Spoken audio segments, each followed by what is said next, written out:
ചന്തേരി സിൽക്കിലും അതുപോലെ muga silk കോട്ടണിലും embroidery ചെയ്ത് of വൈറ്റിൽ വരുന്ന കുറച്ച് സൽവാസിൻ്റെ കളക്ഷനാണ് ഈ വീഡിയോയിൽ നമ്മൾ പ്രസൻറ്റ് ചെയ്യുന്നത്. ഓഫ് വൈറ്റിൽ നല്ല ഡിഫറെൻറ്റ് പാറ്റേൺ, എംബ്രോയ്ഡറി പല ഡിഫറെൻറ്റ് പാറ്റേണിലാണ് വന്നേക്കുന്നത്. കളർ കോമ്പിനേഷൻ ഭയങ്കര രസമാണ്. അപ്പോൾ ഇത്രയും കളക്ഷൻ നമുക്ക് ഡീറ്റെയിൽ ആയിട്ട് കണ്ടു. പാറ്റേൺ നമുക്ക് ഇങ്ങനെയാണ് വരുന്നത്. മൂഗ സിൽക്ക് ഫാബ്രിക്കിൽ വന്നിട്ട് യോക്ക് പോർഷനിൽ നല്ല ഭംഗിയായിട്ടുള്ള ഒരു എംബ്രോയ്ഡറി ചെയ്തേക്കുവാണ്. Off white and pink colour കോമ്പിനേഷനിലേക്കാണ് ഈ ഒരു സൽവാസിറ്റ് നമുക്ക് വന്നേക്കുന്നത്.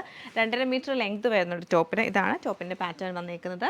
ദുപ്പട്ട നല്ല ഭംഗിയായിട്ടുള്ള ദുപ്പട്ടയാണ് ഇതിൻ്റെ കൂടെ പെയർ ചെയ്തേക്കുന്നത്. അതായത് സെയിം ഫാബ്രിക്കിൽ തന്നെ നമുക്ക് ഫുള്ളായിട്ടും മിഷൻ എംബ്രോയ്ഡറി ചെയ്ത് 4 സൈഡിലും ഹാൻഡ് ക്രോഷ്യോ വർക്കിൻ്റെ ലേസ് ആണ് കൊടുത്തേക്കുന്നത്. ഇതാണ് ദുപ്പട്ട പാറ്റേൺ. ബോട്ടം വരുമ്പം ഓണിയൻ പിങ്ക് ഷെയ്ഡിൽ കോട്ടൺ ബോട്ടമാണ് പെയർ. നെക്സ്റ്റ് പാറ്റേൺ നമുക്ക് ചന്തേരി സിൽക്കിൽ എംബ്രോയ്ഡറി ചെയ്താണ് വരുന്നത്. ഫ്രണ്ട് പോർഷനിൽ യോക്ക് പോർഷനിൽ എംബ്രോയ്ഡറി വരുന്നുണ്ട് മൾട്ടി ത്രെഡ് വെച്ചിട്ട്. പിന്നെ പാനൽ പാറ്റേണിൽ ക്രോഷ്യോയുടെ ലേസ് കൊടുത്തേക്കുവാണ്. സ്ലീവ് നമുക്ക് നല്ല വീതിക്ക് വന്നിട്ട് ഫുള്ളായിട്ടും എംബ്രോയ്ഡറി ചെയ്തേക്കുവാണ്. ബാക്ക് സൈഡും സെയിം പാനൽ പാറ്റേൺ തന്നെയാണ് വരുന്നത്. ഓഫ് വൈറ്റിൽ നല്ല ഭംഗിയായിട്ടാട്ടോ ഈ ഒരു കളർ കോമ്പിനേഷൻസ് ഒക്കെ വന്നേക്കുന്നത്. അതുപോലെ ക്രോഷ്യോ ലേസ് വരുമ്പോൾ തന്നെ നല്ല ഭംഗിയാണ് ഈ ഒരു സെറ്റ് കാണാൻ.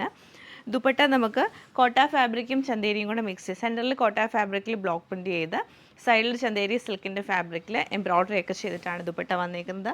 ബോട്ടം പ്ലെയിൻ ആയിട്ടുള്ള കോട്ടൺ ബോട്ടമാണ് പെയർ ചെയ്തത്. മൂഗ സിൽക്ക് കോട്ട ഫാബ്രിക്കിലാണ് നെക്സ്റ്റ് വരുന്നത്. യോക്ക് പോർഷനിലേക്ക് നമുക്ക് എംബ്രോയ്ഡറി ചെയ്തിട്ടുണ്ട്. അതൊരു ലൈറ്റ് ബ്ലൂവും ഗോൾഡൻ കളർ കോമ്പിനേഷനിലാണ് വന്നിരിക്കുന്നത്. ലേസ് ആട്ടോ സെൻറ്ററിൽ കൊടുത്തേക്കുന്നത്. ദുപ്പട്ട സെയിം ഈ ഒരു യോക്ക് പോർഷനിൽ വന്ന എംബ്രോയ്ഡറിയും ലേസ് പാറ്റേണിലും കൂടെ ഇങ്ങനെയാണ് ദുപ്പട്ടയുടെ ആ ഒരു ഡിസൈൻ വരുന്നത്.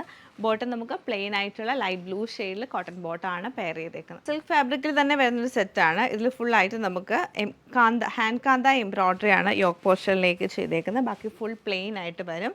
ദുപ്പട്ട വരുമ്പോൾ സെയിം ടോപ്പിൻ്റെ ഫാബ്രിക് തന്നെ വരും. എന്നിട്ട് നമുക്ക് നാല് സൈഡിലും ഹാൻഡ് കാന്ത വർക്കാട്ടോ ചെയ്തേക്കുന്നത്. നല്ല ഭംഗിയായിട്ടുള്ള ഹാൻഡ് കാന്ത വർക്കാണ് കൊടുത്തേക്കുന്നത്. പ്ലെയിൻ ആയിട്ടുള്ള കോട്ടൺ ബോട്ടം തന്നെയാണ് പെയർ ചെയ്തത്.